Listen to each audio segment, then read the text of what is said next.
So about a week ago, I kind of let it go that I have leveled my Beastlord Warder up plus 10 at level 46, and then I kind of went quiet. And there's a reason for that. You and me, Overseer Rail, we know all the secrets. You and I, just alone, here in the arena.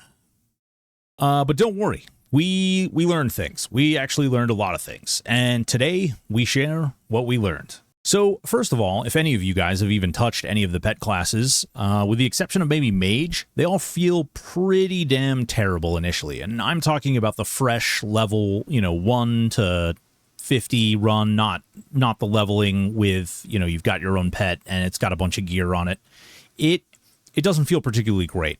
I was ready to quit numerous times while leveling my Beastlord because god damn it, if that pet didn't just die every freaking opportunity he got.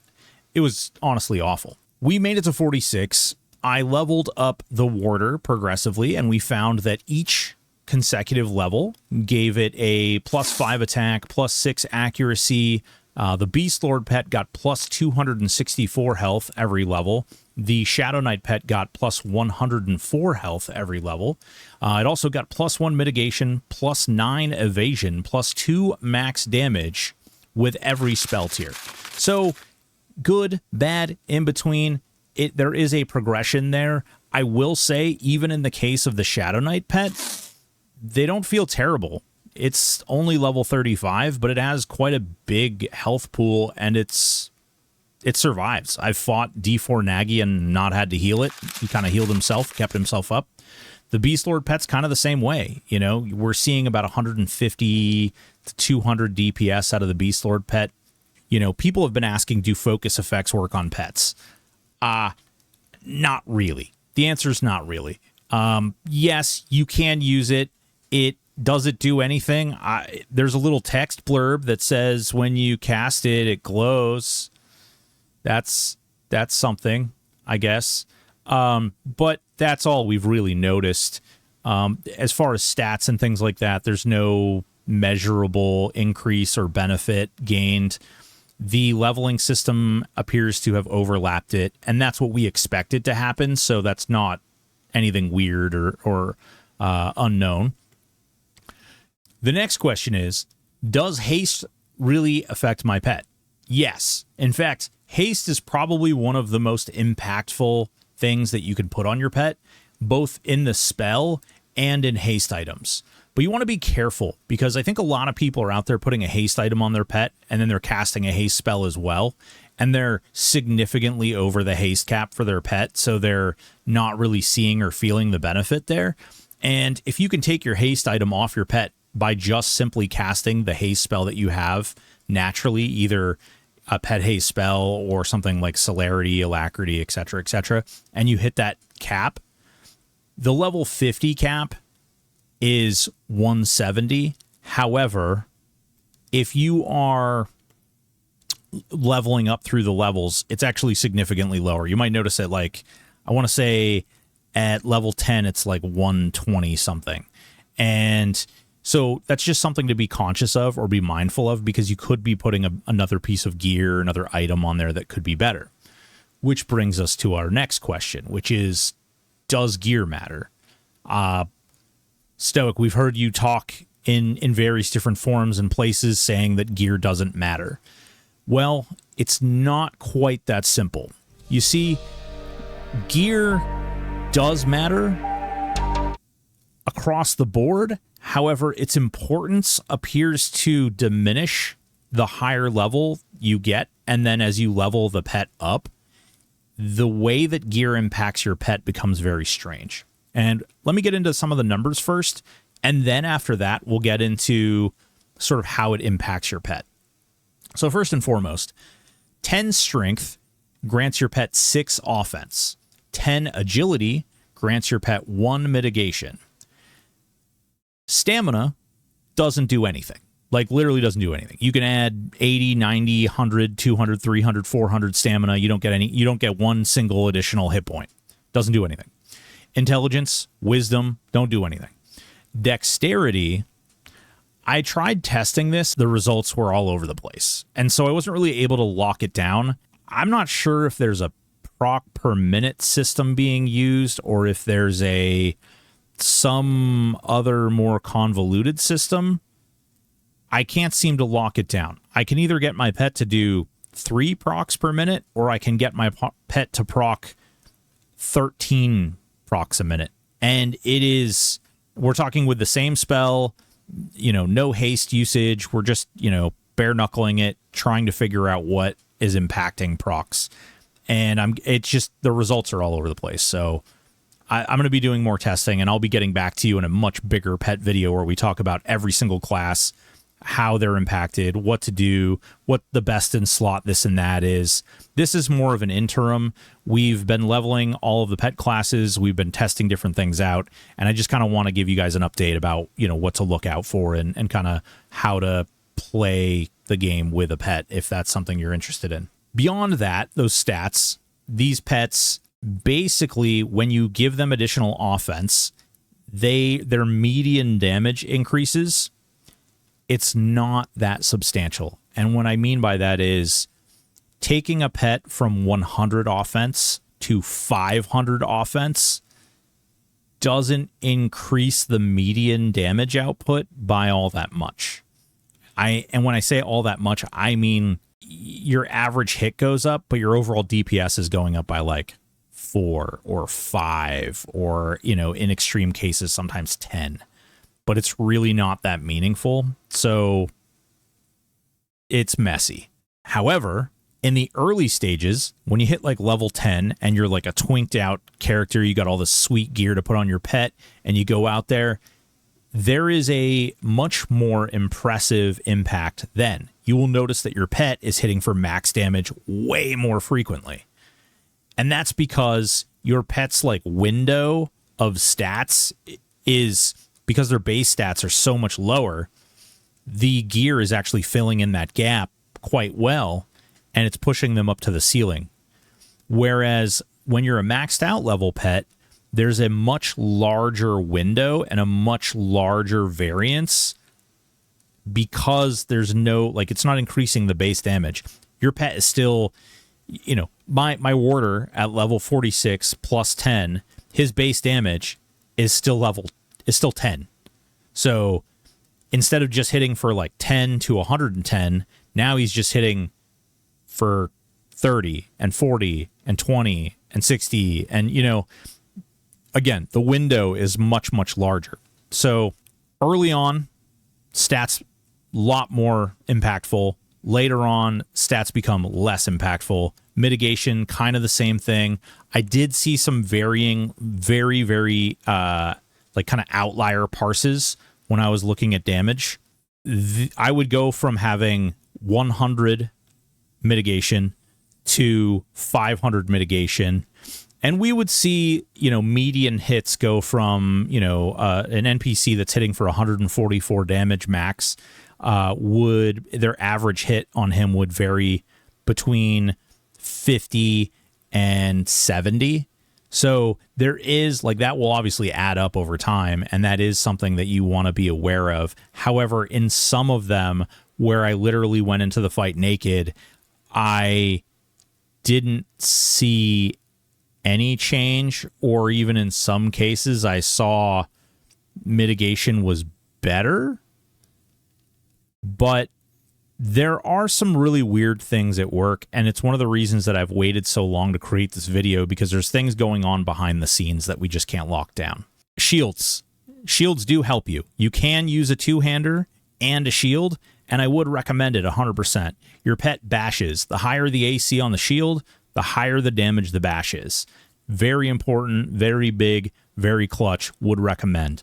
Your pet's damage floor. Okay, so the way that they have pets programmed on here is to look at the ratio of the weapon. It doesn't matter. It doesn't care at all if that weapon is good or not. It simply looks at the ratio. It'll even reduce your pet's natural damage. Like if its fist is, if your pet does 20 damage at a 30 delay, that is a sub 1.0 ratio, your pet will opt to lower its damage so that it can use that lower damage item because it has a better ratio, which it's not better. It's not good. It's actually very complicated because it gets really messy when you get into different items. However, at the top tier, or even as you start to like level your pet up, you're going to start to notice that its max damage goes up. And I personally have found that any weapon over 30 damage, yes, you're hearing me, over 30 damage is increasing the maximum hit for the pet. A lot of people have been using the Earthshaker. Why have they been using the Earthshaker? Oh my god, it's slow as hell, 70 delay. Well, at plus 10, for whatever reason, pets do not see delay. Yes, you heard me. So when you level the spell up to plus 10, your pet is no longer seeing delay. And he's hitting with every bit of bonus damage that they're getting from using a super slow weapon, but he's still swinging at 30 delay. And so that is insanely powerful. A lot of people out there have been like, oh my god, my pet's totally seeing the delay. It's only when they hit plus 10. I saw this with the Shadow Knight pet, leveling the Shadow Knight pet, even though it's level 35 at plus 10. When we hit the point where it was like plus 1 sees the delay, plus 2 sees the delay, plus 3 sees the delay, all the way up. Once we got to plus 10, that pet was just swinging away, smashing with that thing. Same thing with the warder. I'm leveling up Enchanter and Mage and Shaman right now, and same thing. They're using the Earthshaker. They see that 70 delay at the low levels, and I'm not going to level the low level pets. I can barely keep up with the moat usage to level up all these other pet spells right now. So I've been putting my raid tokens into pets. I know it's a lot, but we continue to push. We continue to persevere here. And that's where you need to be very careful about what weapons you're putting on your pets, because you could be gimping your pet inadvertently. You could be like, man, this flaming fist seems really good, and you're actually screwing yourself over, because the pet, even though it has 18 delay and you'd think, oh my god, it's swinging faster, how much greater, like this is so good. The problem is your pet's natural damage from its fist may actually be higher, and you need to pay attention to what their max damage is with the fist without a weapon at all before putting a weapon in there. And remember, I couldn't find a pet that had anything different than a 30 delay. So I tested a lot of different things out. Definitely recommend checking it out yourself. I'm still in the testing process of all the other pets. The only two pets that I've really maxed out completely are the Shadow Knight pet and the Beastlord Warder at this point. We will be seeing where that goes. We will be maxing out all the rest of the pets. I just got to level the classes up more. Pet Illusion. A lot of people are asking, how do I make my pet look like a dark elf, or how do I make my pet look like a skeleton? Well, go out, get a Guise of the Deceiver or an Amulet of Necropotence, pull the Exaltation out of it, put it into your activation inventory, okay? Activation inventory, put that in there, and then go over to your pet tab, and there's a little drop-down menu, and when you go ahead and hit that, it's going to give you the option to select whichever illusion you want. You go ahead and click that one, resummon your pet, boom, looks pretty. Yay! Because they added leveling to pets, there's so many variables involved that, like, oh my, I'm this level with this level pet, and so my pet is doing this. And unfortunately, because there's so many different systems here, because leveling your pet caps your pet out at your level -1, except when you're super low level and your pet is actually leveled above you, so you're actually not seeing any benefit from leveling your pet, except for when you're... Oh my god, there's just so many like little intricate things that basically what they did is they added this very simplistic formula, and they just wiped all the pets with it. And that simplistic formula is having all these conflicting issues with the way that pets work, that you're getting so many different variables. And that's one of the reasons, if you go into any of the pet places in the Discord, like the little threads and things, people are arguing and people are having these discussions, and they're coming up with very different results. And it's because your level matters. The pet that you're casting matters.